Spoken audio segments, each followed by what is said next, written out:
Xbox. Released in November of 2001 in North America, this console had over 24 million sales worldwide and was received quite positively for the time. But does it hold up better today than other consoles released in the same era? Absolutely, and I'm here to explain why. The aesthetic. Now, I know the whole point of a gaming console is to play video games, not to look pretty or to appeal to the eyes. But come on, just look at this.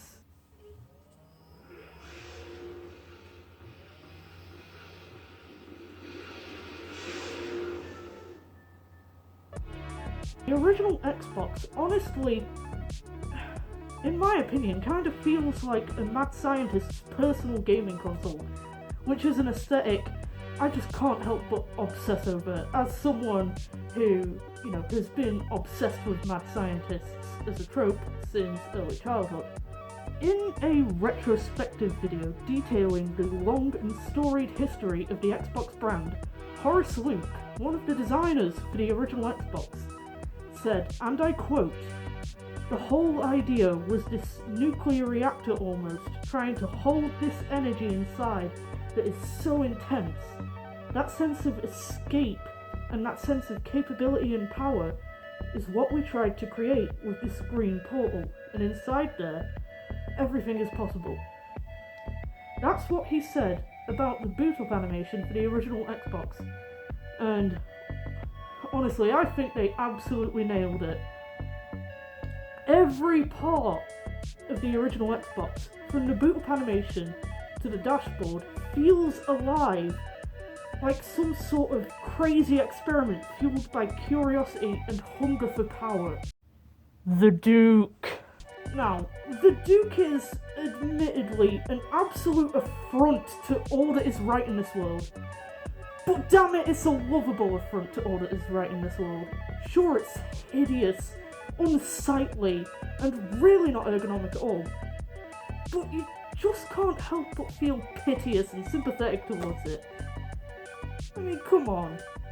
Can you really look at this thing and bring yourself to hate it?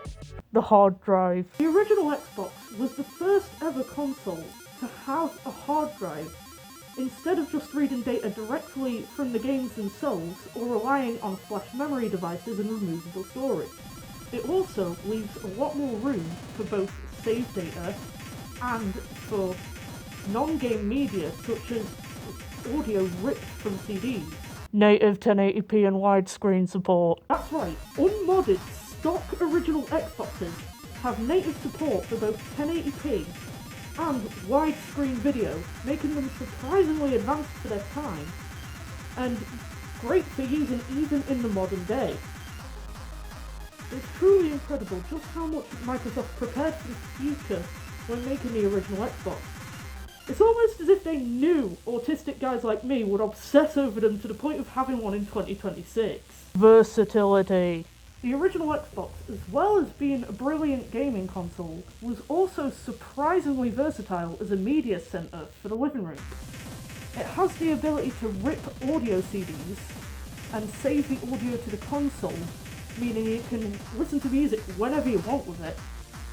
And it also has the option to play DVDs if you have the DVD functionality dongle, making it great for movie nights and for watching TV box sets of your favourite TV shows.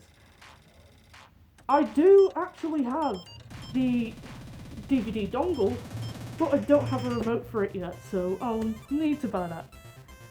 But anyways, furthermore, if you have a modded original Xbox, you can even install XBMC, which was the precursor to Kodi, the latter still being used by thousands of people to this day on things like smart TVs, or even regular old TVs that just so happen to have a modded Fire TV stick.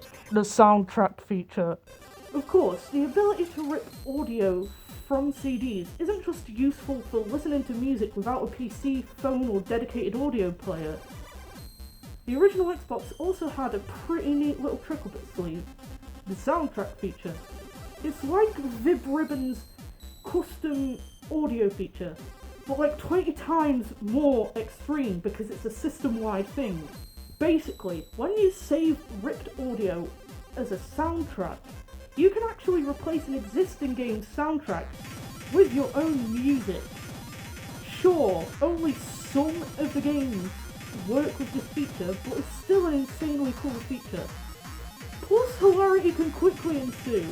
I mean, just imagine having Chiquitita or Dancing Queen by ABBA, or perhaps The Boxer by Simon and Garfunkel playing, as you're committing horrendous acts of gang violence in GTA San Andreas. You cannot tell me that that doesn't sound hilarious.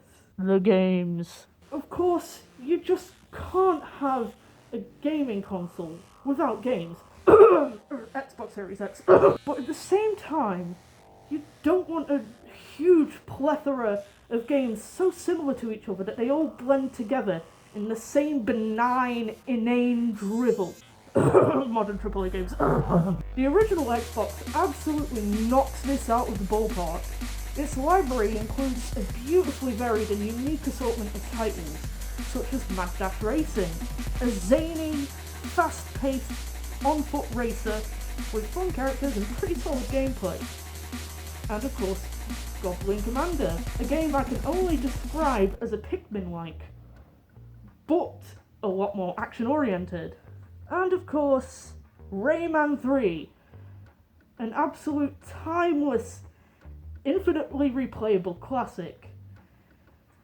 And of course, the chaotic, unhinged, albeit slightly racist, Kung Fu Chaos. All in all, there's truly something for everyone in the original Xbox's game library. Modding capability.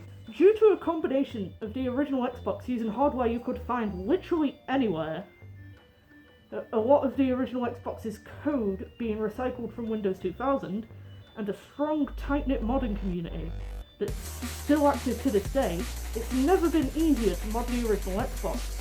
Whether it's soft mods or hard mods you're after, there's plenty of tutorials and forums out there designed to make your modding experience as smooth as possible.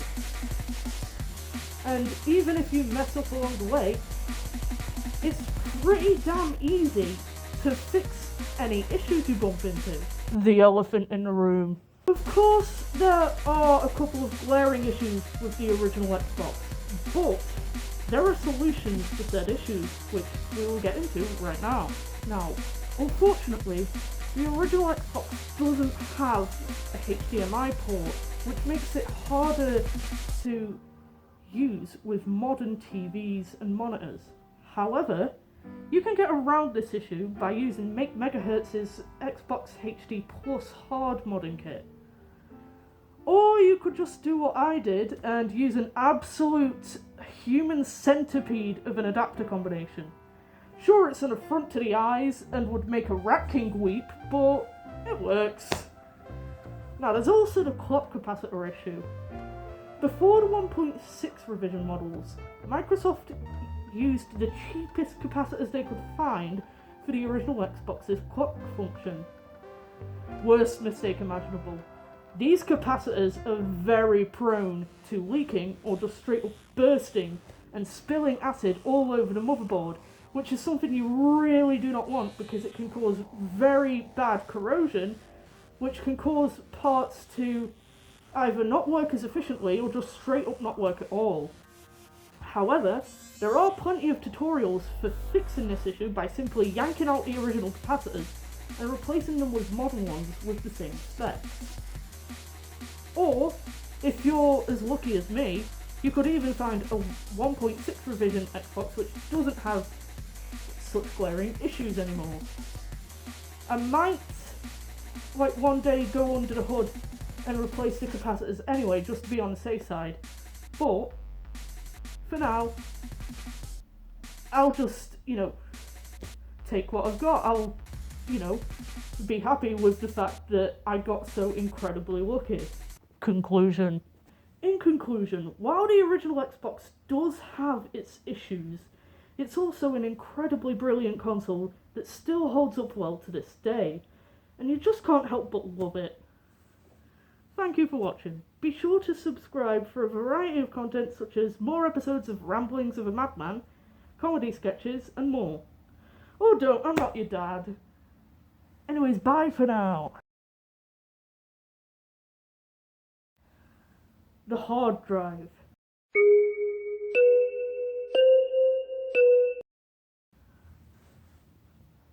It also leaves a lot more room. Oh. Of course, the ability to rip audio isn't but like 20 times more extreme because it's a system-wide thing. Basically, when you saved I messed up.